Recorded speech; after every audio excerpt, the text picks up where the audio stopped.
There are so many candidates who are confused regarding language. They are having problem in English as well as Hindi.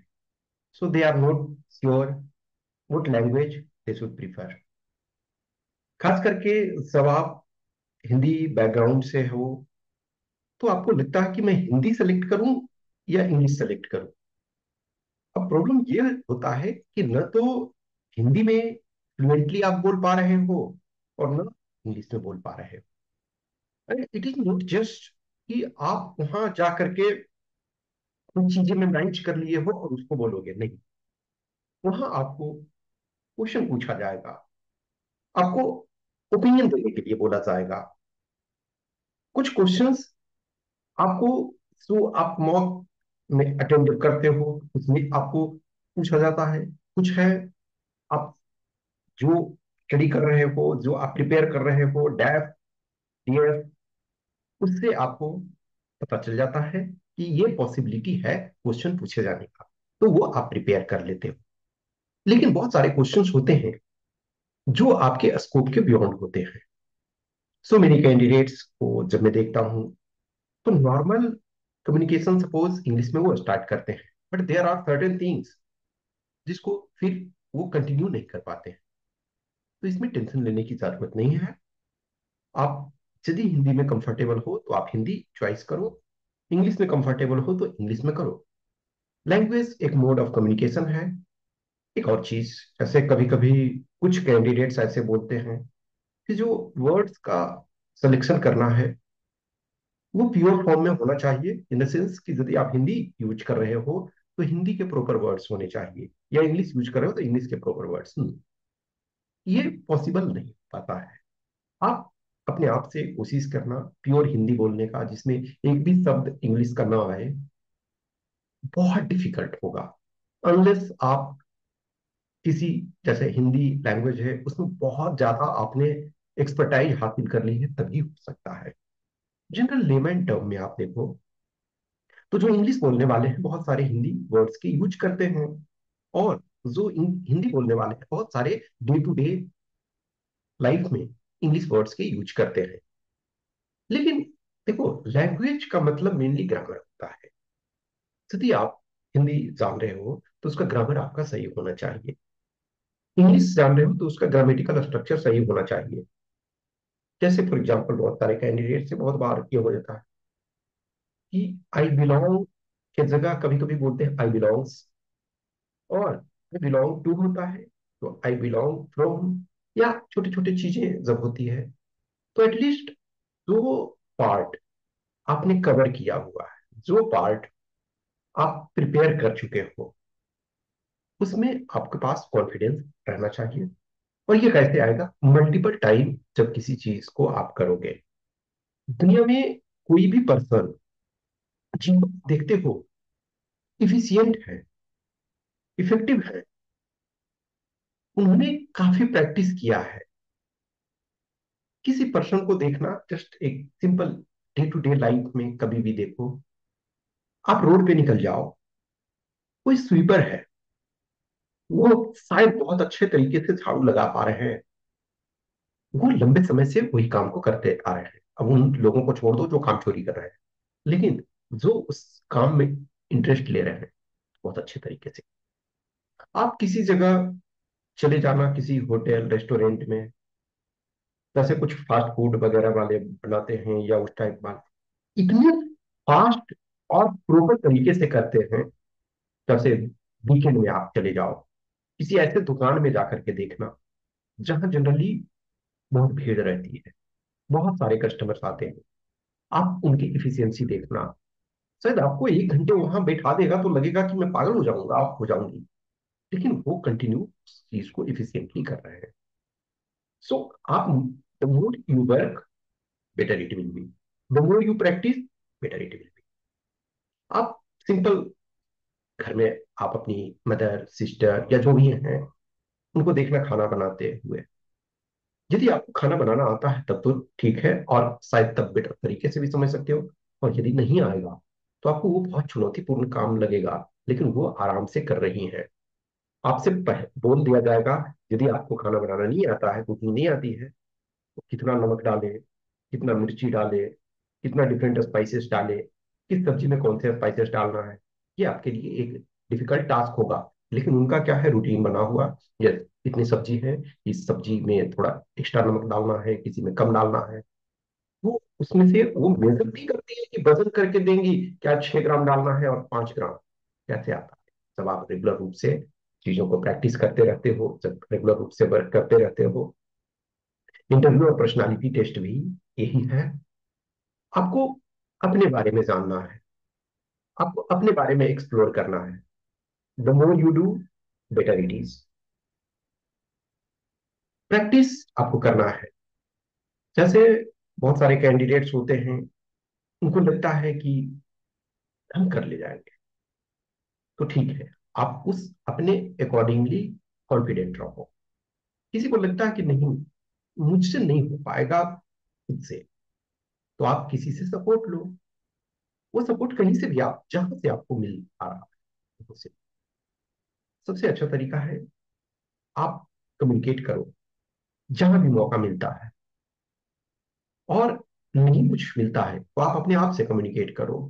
आप अपने mobile device को रखो, video on करो, और कोई question है उसके रिप्लाई दो। कुछ एस्पेक्ट्स हैं, कुछ एडिटोरियल आपने पढ़ा है उसको बोलो, फिर उसके बाद उसको सुनो। सबसे पहले आपको खुद को सेटिस्फाई करना पड़ेगा। Once you are able to satisfy yourself, then you will be in condition to satisfy others also. जो इंटरव्यू पैनलिस्ट हैं, वो हमसे आपसे बहुत ज्यादा एक्सपीरियंस उनके पास है लाइफ का, तो उनको आपको सेटिस्फाई करने की कोशिश करना है। अब इसका परफेक्ट तो पैरामीटर है नहीं कि कितना आप कर पा रहे हो। बोर्ड को लगता है कि यस, आप जितने डिजर्व करते थे और उससे बेटर कर रहे हैं, तो डेफिनेटली आपको मार्क्स दिया जाएगा। हमेशा ध्यान रखो कि जितने भी हम थ्योरेटिकल पार्ट को करें, प्रैक्टिकल हमारे लिए बहुत जरूरी होता है। जब आप प्रैक्टिकली करते हो, प्रैक्टिकल यहाँ का मतलब क्या है, खुद से आप जैसे जब बोलते हो, कोई क्वेश्चन लिया, आपने बोला, उसको आपने सुना, तब आपको रियलाइज होगा कि क्या मैं सही कर रहा हूँ। या आप मॉक इंटरव्यू अटेंड करते हो, तो आपको रियल में पता चलता है कि यस, मैं कितना पानी में हूँ। और ये एक प्रोसेस है। बहुत बार आप सपोज एक मॉक कहीं देते हो, तो दो चीजें होती है। एक तो जहां आपने मॉक दिया, उन्होंने बोल दिया excellent, you are the person I was looking for, और आप चढ़ करके झाड़ पे चढ़ गए। फिर आपको लगा नहीं, अब मुझे कुछ करने की जरूरत नहीं, मैं तो ऐसे ही एक्सीलेंट। या पॉसिबिलिटी ये भी है कि जहां आप मॉक दिए, तो आपको बोला गया नहीं, you are in very bad condition, ये सब, तो आप एकदम कॉन्फिडेंस आपका लो हो गया। तो ये भी प्रॉब्लम है। आपको बीच में रहना है और आपको कंटिन्यूअसली इंप्रूव करना है। सपोज हमने वन मॉक दिया, ठीक है, आई वॉज नॉट प्रिपेयर्ड, लेकिन हमें ये मौका मिला 25 मिनट्स के लिए, 30 मिनट्स के लिए, 20 मिनट्स के लिए, कि मैं अपने को डिफेंड कर पा रहा हूँ। और फिर जो भी आपका, सिर्फ मॉक इंटरव्यू इंपॉर्टेंट नहीं होता है, इसके फीडबैक्स इंपॉर्टेंट होते हैं। एवरी कैंडिडेट्स के डीएफ अलग अलग होते हैं। हर कैंडिडेट्स को अपने आधार पे जज करना होता है कि मैं जिस कंडीशन में हूं, मैं अपने कंडीशन के अनुसार बेटर करूं। आप जहां से स्कूलिंग किए हो, जिस सराउंडिंग से आए हो, उसको जस्टिफाई करना है कि हम उस प्रॉब्लम के बावजूद भी बेटर हैं। किसी के घर में बहुत प्रॉब्लम है, तो ऐसे एरिया से हो जहां रेगुलर बेसिस पर प्रॉब्लम हो रहा है। सपोज करो आप छत्तीसगढ़ में उस एरिया से आए हो जहां माओइस्ट प्रॉब्लम बहुत अधिक है, you belong to a scheduled tribe, और आप जाकर के वहां इंटरव्यू में जो एक्सपेक्टेशन है उससे बहुत अच्छा करते हो, डेफिनेटली बोर्ड आपको बहुत अच्छा मार्क्स देगी। लेकिन आपको बचपन से बहुत अच्छी स्कूलिंग दी गई, आपकी पेरेंटिंग बहुत अच्छी हुई, आपको जो चाहिए था वो फैसिलिटी दिया गया, but you are not showing that aspects, तो डेफिनेटली आपको मार्क्स कम मिलेगा। कम्युनिकेशन स्किल अच्छी होनी चाहिए, दैट्स फाइन। लेकिन कोई पर्सन परफेक्ट नहीं होता है। जो हमें अपॉर्चुनिटी मिला, जितना हमें मौका मिला, हमने अपने उस आधार पे लर्न करने की कोशिश की। कभी भी ये मत सोचना कि इंग्लिश अच्छा बोलने वाले को ही हमेशा मार्क्स मिल रहा है, नहीं। There are so many candidates who appeared in Hindi medium and they got very good marks. बहुत सारे ऐसे स्टूडेंट्स हैं, आई नो पर्सनली, जिनके इंग्लिश बहुत अच्छे हैं, जिनके पास कंटेंट बहुत अच्छा है, लेकिन उनसे कुछ और एक्सपेक्टेशन बोर्ड को है। उनके भी मार्क्स 100 से नीचे आए। और कुछ ऐसे हैं जिनको न हिंदी सही से बोलने आ रही थी, न इंग्लिश सही से बोलनी, लेकिन वो ऑनेस्टली अपने को प्रेजेंट किए और उन्हें 110 115 मिला है।